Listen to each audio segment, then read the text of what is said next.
Hello students, मेरा नाम है Rajesh Chamola, teacher science ICT virtual classes Dehradun. और स्टूडेंट्स, आज हम डिस्कस करने जा रहे हैं क्लास 10 का चैप्टर नंबर 7 आपके विज्ञान की पुस्तक का, जिसका नाम है नियंत्रण एवं समन्वय।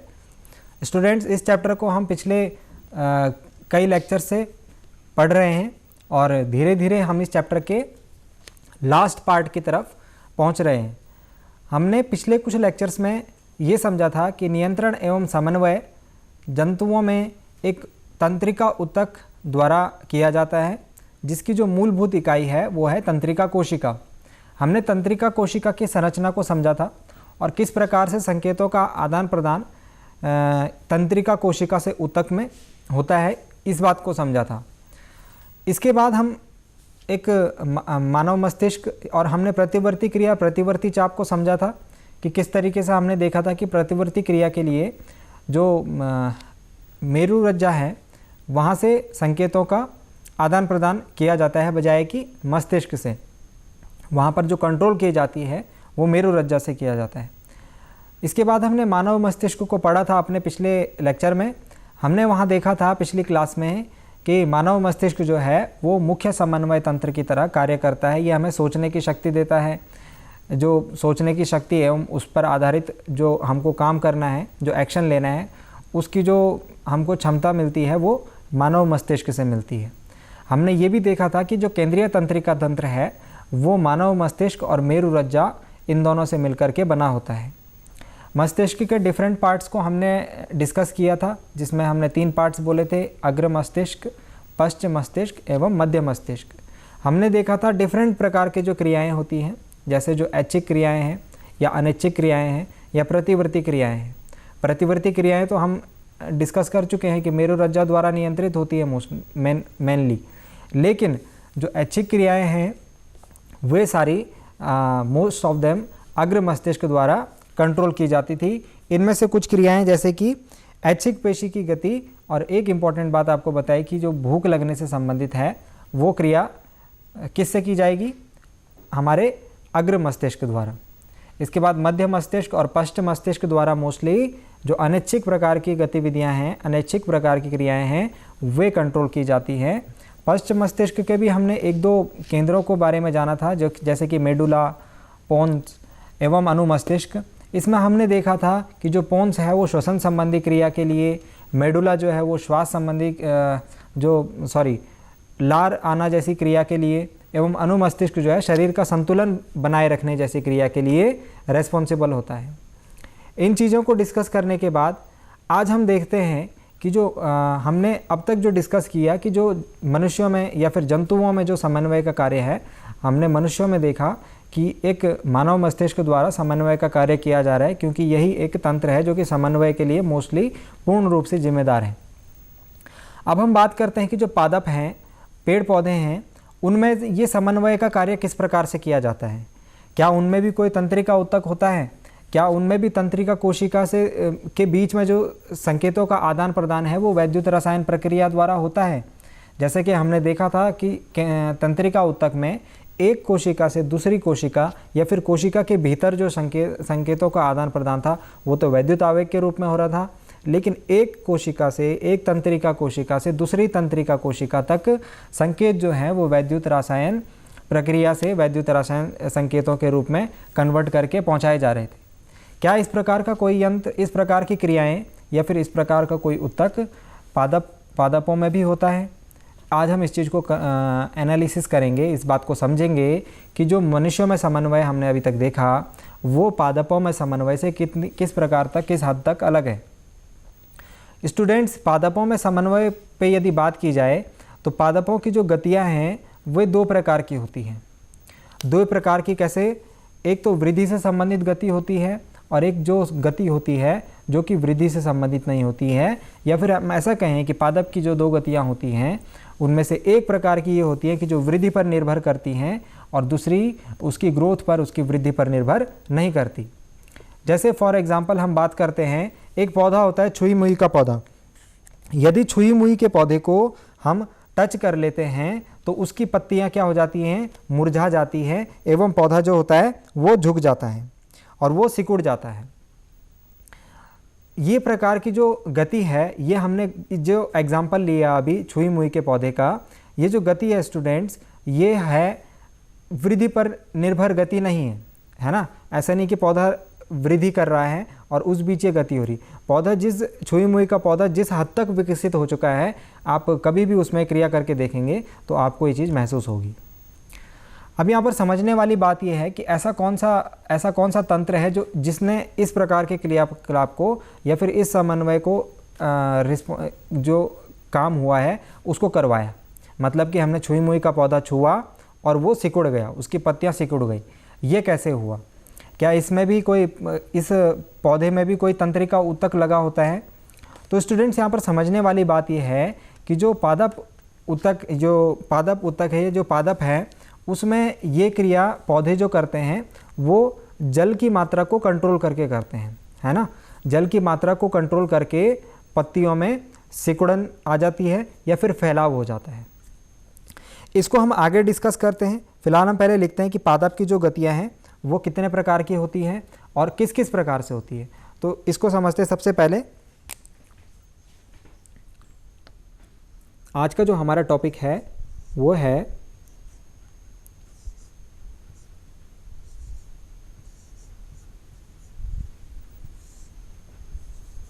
पादपों में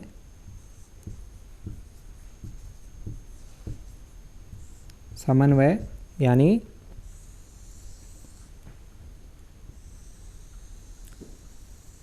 पेड़ पौधों में जो कोऑर्डिनेशन है वो किस प्रकार से होगा, है ना। इसके बाद मैंने आपको बताया था कि जो पादप की गतियाँ,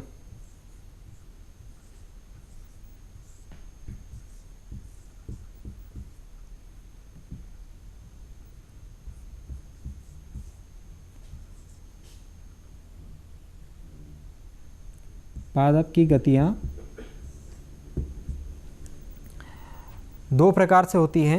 एक प्रकार की गतियां तो वो जो कि वृद्धि पर निर्भर करती है, वृद्धि यानी ग्रोथ पर निर्भर होती है।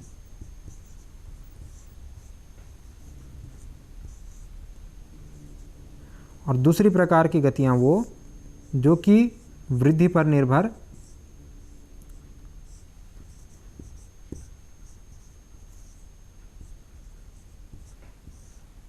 नहीं होती, है ना। एक प्रकार की गतियां वो जो कि वृद्धि पर निर्भर होती हैं और एक प्रकार की गतियां वो जो कि वृद्धि पर निर्भर होती हैं, है ना। हम इनको बोलते हैं वृद्धि से मुक्त गतियां भी। अभी जो मैंने आपको एग्जांपल समझाया वो आप इसमें कंसिडर कर सकते हैं छुई मुई के पौधे का। यदि आपके आसपास आपको कहीं गार्डन में ये पौधा मिलता है तो आप इस एक्सपेरिमेंट को करके देख सकते हैं, एनालिसिस इसका, छुई मुई पौधे की गति। ठीक है ना। इस एक्सपेरिमेंट को आप करके देख सकते हैं। इसके बाद पादप की कुछ गतियां होती हैं जो कि वृद्धि पर निर्भर करती हैं। उनको हम अभी समझेंगे, उनको डिटेल्ड फॉर्म में समझेंगे कि वो क्या क्या होती है ना। तो वृद्धि पर निर्भर जो गतियां हैं उनको समझते हैं।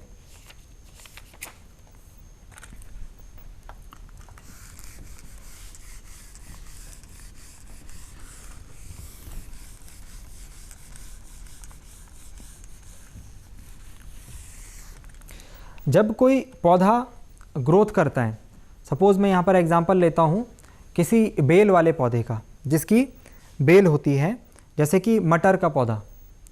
तो मटर का पौधा जो होता है, मटर की जो बेल होती है, तो वो क्या करती है, वो ग्रोथ करती है और उसके जो कोई उसको सहारा मिलता है तो उस पर वो क्या करती है, अपने जो शाखा होती है उसको लपेट लेती है और मतलब वहाँ से वो सपोर्ट प्राप्त कर लेती है ना।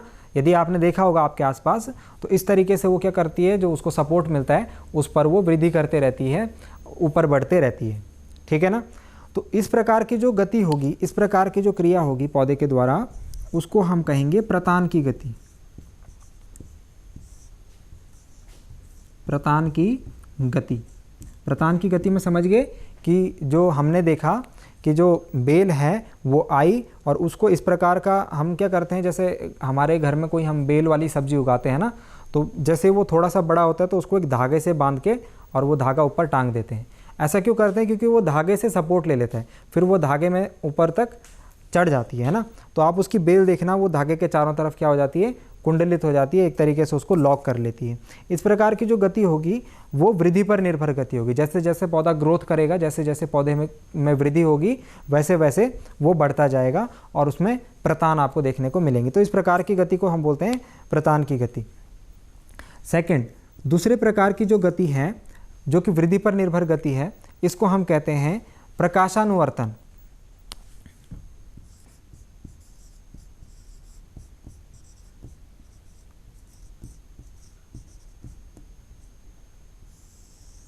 प्रकाशानुवर्तन की गति आप ऐसे समझ सकते हैं, जहाँ पर खुला ओपन एरिया होगा, जहाँ पर सनलाइट प्रॉपर रूप से पूरे एरिया में रहती होगी, वहाँ पर तो आपको गति देखने को नहीं मिलेगी।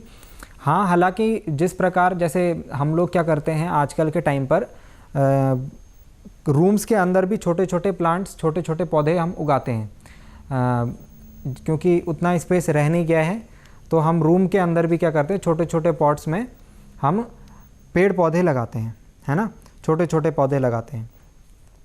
तो आप ये चीज़ देखना कि जब किसी पौधे को हम एक जगह पर लगा रहे हैं और उसको सूर्य का प्रकाश जो है, प्रकाश की ज़रूरत तो होती है, आवश्यकता तो होती है। तो सपोज़ इस साइड पौधा है हमारा और प्रकाश उसको सिर्फ एक साइड, एक खिड़की है और इस खिड़की से ही उसको प्रकाश मिल रहा है। चारों साइड से तो दीवार है, यहाँ पर खिड़की है और खिड़की से उसको प्रकाश मिल रहा है ना। तो प्रकाश जिधर तरफ से मिलता है, जिस तरफ से पौधे को प्रकाश मिलता है, उसकी गति उस तरफ होने लग जाती है। उसकी जो पत्तियाँ होंगी, स्टेम होंगी, वो उस तरफ ज़्यादा झुकाव हो जाएगा उसका, और वो वृद्धि करते हुए आपको देखेगा कि पौधा जो है वो एक तरफ, जिधर से उसको प्रकाश मिल रहा है कंटिन्यूसली, उस तरफ गति कर रहा है। पौधा यदि उधर की, पौधे का जो ऊपरी भाग है वो अगर उधर की तरफ गति करेगा, तो पौधे का जड़ वाला भाग, जो कि पानी के अंदर जड़ वाला भाग होगा, वो उसके अपोजिट साइड में गति करेगा।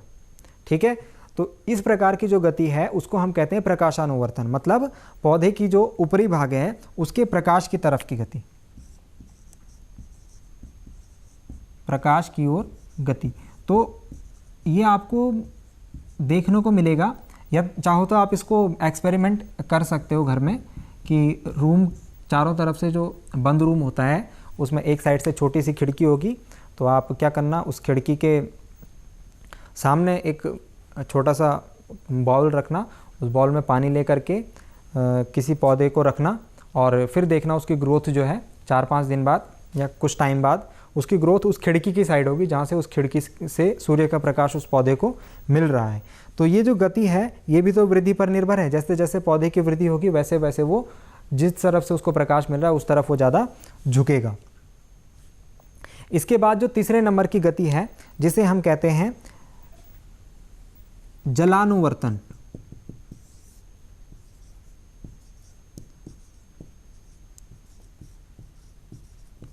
जलानुवर्तन गति क्या होती है, आप यदि देखेंगे कि कुछ पेड़ पौधे जो होते हैं ऐसी जगह पर होते हैं जिसके आसपास जल का स्रोत होता है, जिसके आसपास जल का स्रोत होता है। तो सपोज़ पेड़ की जो स्थिति है, पौधे की जो स्थिति है, वो जल के स्रोत से कुछ दूरी पर है ना।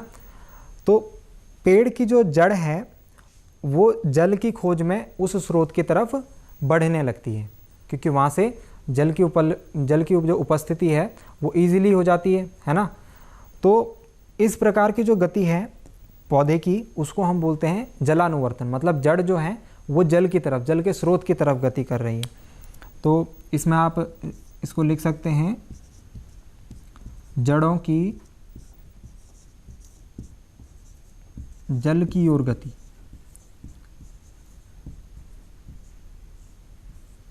और गति यहाँ पर आप समझ गए ना, प्रकाशानुवर्तन में प्रकाश की ओर गति सिर्फ पौधे के ऊपरी भाग की होगी, जो तना होगा ऊपर और जो उस तने पे पत्तियां होंगी सिर्फ वो ही प्रकाश की तरफ जाएगा। जो नीचे जड़ वाला भाग होगा वो दूर जाएगा, प्रकाश से दूर की तरफ जाएगा। इसको ये क्यों होता है इसको हम आगे समझेंगे, इसके लिए रेस्पॉन्सिबल होता है उसमें उपस्थित ऊतक, उसको हम आगे समझेंगे। जलानुवर्तन। इसके अलावा एक और गति होती है जो कि वृद्धि पर निर्भर होती है, उसका नाम है रसायनानुवर्तन।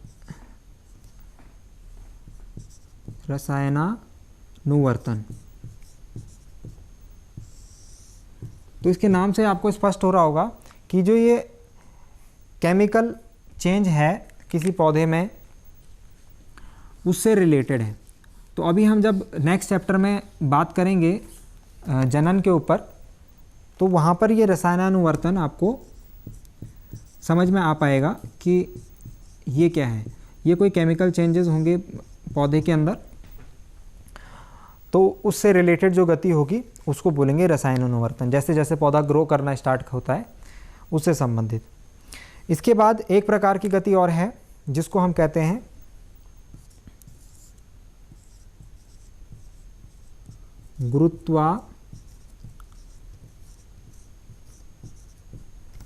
गुरुत्वानुवर्तन। गुरुत्व से आप समझ रहे होंगे, मतलब कि गुरुत्व से पृथ्वी की तरफ खींचना है ना।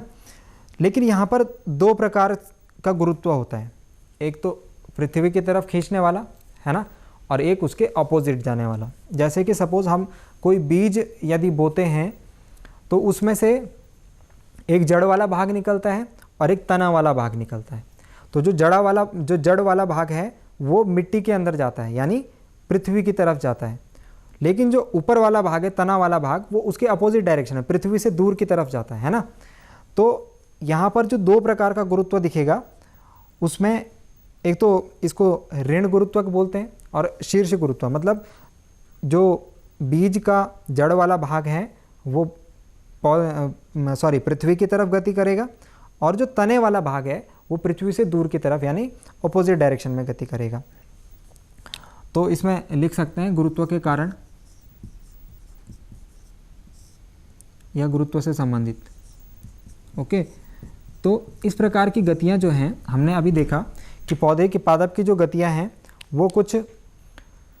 वो कुछ वृद्धि पर निर्भर नहीं कर रही थी, जैसे कि हमने छुई मुई के पौधे का एग्जाम्पल लिया, और कुछ गतियां जो हैं वृद्धि पर निर्भर कर रही हैं पूर्ण रूप से, जैसे कि प्रतान की गति जिसमें हमने देखा कि सपोर्ट मिलता है तो उस पर वो वृद्धि करती जाती है, कोई बेल है। प्रकाशानुवर्तन यानी प्रकाश की ओर पौधे के पादप के ऊपरी भाग, तने वाले भाग की गति, और जड़ वाले भाग की उसके दूर की ओर। जलानुवर्तन यानी जो जड़ है वो जल की खोज में जल की ओर गति करती है। रसायनानुवर्तन, इसको हम जनन वाले चैप्टर में पढ़ेंगे। गुरुत्वानुवर्तन, जिसमें हमने देखा कि बीज के जो जड़ वाला भाग है वो पृथ्वी की तरफ, जबकि जो तने वाला भाग है वो पृथ्वी से दूर की तरफ गति करता है। तो ये थे पादप की गतियाँ। अब हम देखते हैं कि पादपों में जो समन्वय है वो होता किस कारण से है। तो यहाँ पर पादपों में जो समन्वय है, हमने देखा कि पादपों में कोई तंत्रिका ऊतक जो है या फिर मानव मस्तिष्क की तरह कोई यंत्र तो नहीं होता है ना। इसके अलावा हमने ये भी देखा कि जो वैद्युत रसायन जो पदार्थों का विमोचन होता था, ऐसा यहाँ पर नहीं होता है, जो कि जंतुओं में हमने देखा था। लेकिन यहाँ पर जो पादपों में समन्वय है उसके लिए एक हार्मोन रिस्पॉन्सिबल होता है, उसके बारे में हम देखेंगे अभी कि पादपों में समन्वय डिफरेंट कौन कौन से हार्मोन्स हैं जो कि पादपों में समन्वय के लिए उत्तरदायी होते हैं।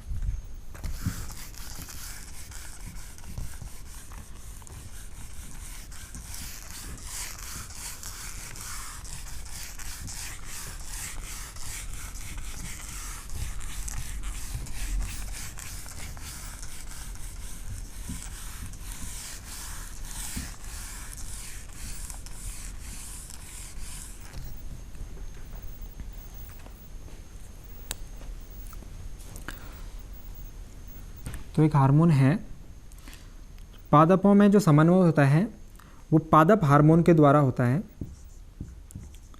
पादप हार्मोन्स, जिनको हम फाइटो हार्मोन्स भी कहते हैं।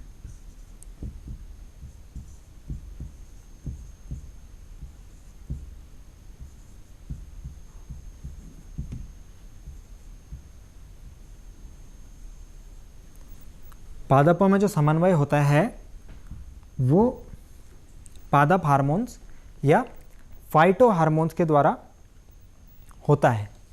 अभी फाइटो हार्मोन्स होते क्या हैं?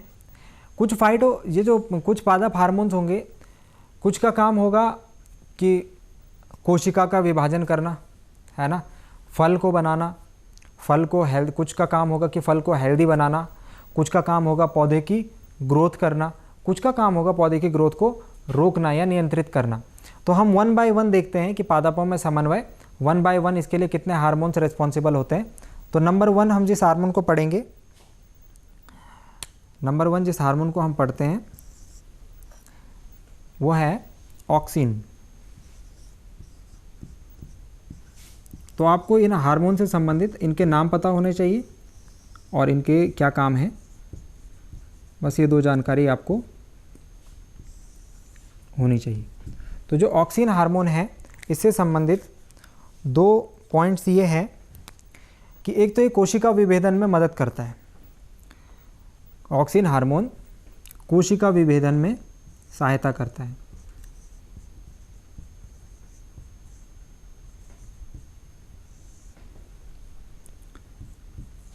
कोशिका विभेदन में सहायता, ओके।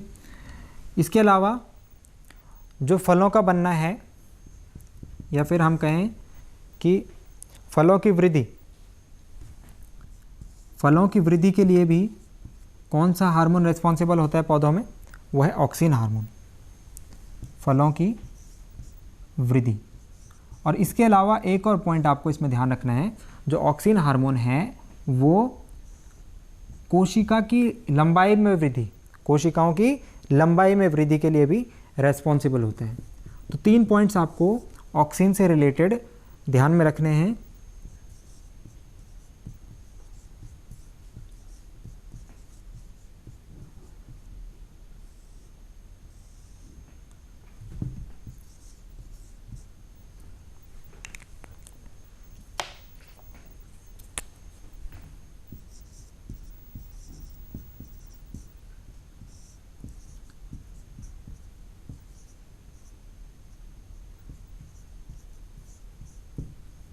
कोशिकाओं की लंबाई में वृद्धि, ठीक है। तो ऑक्सिन जो हार्मोन है ये एक प्रकार का पादप हार्मोन, 5 पादप हार्मोन होते हैं। मैं यहाँ पर संख्या लिख देता हूँ, 5 पादप हार्मोन होते हैं। उनमें से नंबर 1 हमने देखा कि ऑक्सिन जो कि कोशिका विभेदन एवं फलों में वृद्धि और कोशिकाओं की लंबाई में वृद्धि के लिए रेस्पॉन्सिबल होता है। तो आपको जस्ट इनकी वर्किंग देखनी है। इसके बाद जो दूसरे प्रकार का हार्मोन है वो है जिब्रेलिन।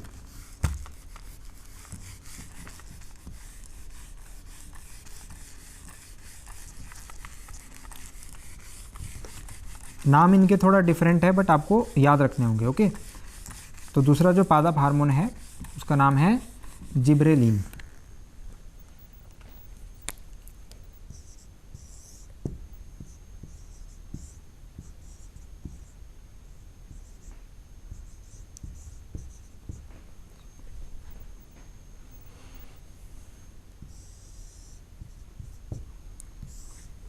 जिब्रेलिन जो पादप हार्मोन है ये कोशिका विभेदन से संबंधित भी होता है, मतलब ऑक्सिन की उपस्थिति में। ऑक्सिन हमने देखा था कि कोशिका विभेदन के लिए रेस्पॉन्सिबल होता है, जिब्रेलिन भी कोशिका विभेदन से संबंधित होता है लेकिन ऑक्सिन की उपस्थिति में।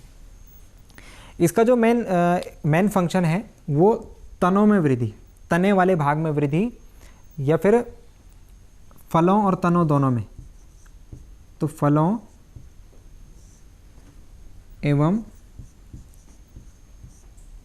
तने वाले भाग में जो वृद्धि है उसके लिए ये वाला हार्मोन रेस्पॉन्सिबल होता है, फलों एवं तने में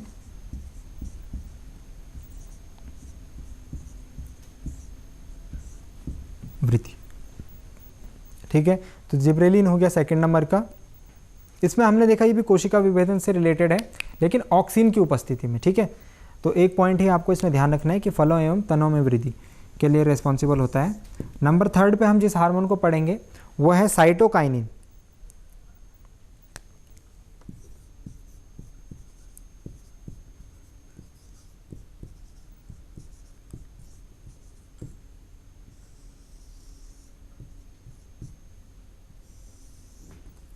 साइटोकाइनिन, तो साइटोकाइनिन जो हार्मोन है ये कोशिका विभाजन से संबंधित होता है, कोशिका विभाजन से संबंधित। एक तो इसका फंक्शन होता है कोशिका विभाजन का,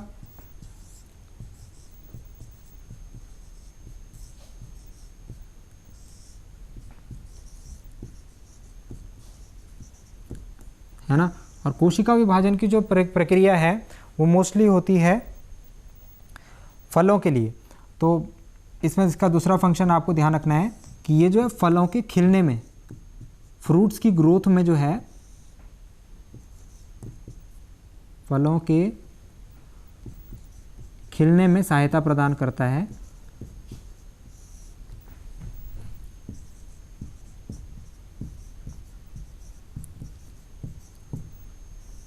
साइटोकाइनिन।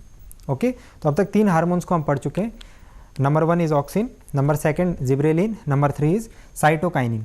इसके बाद जो 2 हार्मोन्स हैं उनको भी फटाफट से डिस्कस कर लेते हैं, क्योंकि इनको आपको याद रखना है ना, इसमें समझने जैसा तो कुछ है नहीं, तो इनको याद रखना है कि ये वाला हार्मोन ये काम करता है, इस हार्मोन का ये नाम। 5 हार्मोन के नाम आपको याद रखने हैं और उनके फंक्शन आपको याद रखने हैं। तो फटाफट बाकी जो 2 के हार्मोन्स बच गए हैं उनके नाम भी मैं यहाँ पर लिख देता हूँ, उनके फंक्शंस आपको समझा देता हूँ। जो नंबर 4 पे है वो है एब्सिसिक अम्ल, एब्सिसिक एसिड। तो इस हार्मोन का जो काम है, इस हार्मोन के जो फंक्शंस हैं, यहाँ पर हमने देखा कि जो पौधे की ग्रोथ है उस ग्रोथ को रोकना, रोकने से मतलब है उसको नियंत्रित करना। तो उसके लिए ये वाला हार्मोन रेस्पॉन्सिबल होता है कि पौधे को कितनी ग्रोथ करनी है और उसके बाद ग्रोथ नहीं करनी है। तो एब्सिसिक अम्ल जो है पौधे की वृद्धि को नियंत्रित करता है। जल का जो ह्रास होता है या फिर जल का जो लॉस होता है, वाटर का जो लॉस होता है, उसको जल का ह्रास रोकता है, वाटर का लॉस रोकना। और इसके अलावा एक और इसका फंक्शन है कि जो प्रोटीन संश्लेषण है, प्रोटीन का जो फॉर्मेशन है, सिंथेसिस ऑफ प्रोटीन, उसके बनने में सहायता करता है, प्रोटीन संश्लेषण में सहायता। तो ये हो गया एब्सिसिक अम्ल। लास्ट जो हार्मोन है नंबर 5, इसका नाम है इथिलीन, इसका नाम है एथिलीन।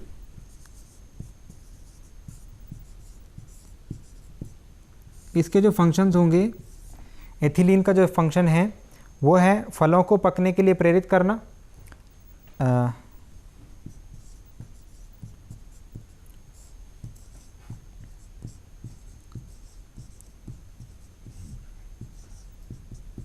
मुख्य फंक्शन फलों को पकने के लिए प्रेरित करना। और इसके जो अदर 2 फंक्शंस हैं, बाकी फंक्शंस हैं, वो हैं मादा पुष्पों की संख्या बढ़ाना एवं तनों को फूलने में सहायता करना। तो आज स्टूडेंट्स हमने बेसिकली एक इस चैप्टर का एक नया टॉपिक स्टार्ट किया है, जो कि है पादपों में समन्वय।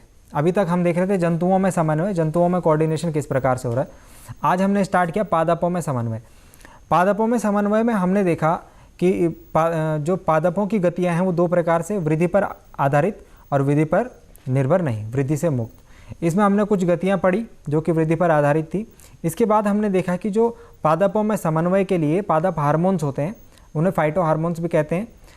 ये हमने 5 प्रकार के हार्मोन्स पढ़े, जिनके नाम मैं आपको बता देता हूँ। ऑक्सिन के बाद हमने पढ़ा था जिब्रेलिन, उसके बाद साइटोकाइनिन, उसके बाद एब्सिसिक एसिड और उसके बाद इथिलीन। इनके आपको फंक्शंस याद रखने हैं। आज का समय समाप्त होता है, तो आज हम लेक्चर को यहीं पे क्लोज करते हैं। इसके बाद नेक्स्ट लेक्चर में हम आपको आगे की चैप्टर डिस्कस करेंगे। अगर आपको, उम्मीद करता हूँ कि आपको आज का लेक्चर पसंद आया होगा। आज का लेक्चर आप रिवाइज़ कर सकते हैं डीडी उत्तराखंड के यूट्यूब चैनल पर जा करके, वहाँ पर आपको अदर लेक्चर्स भी मिल जाएंगे। तो आज के लिए इतना ही। Thank you very much.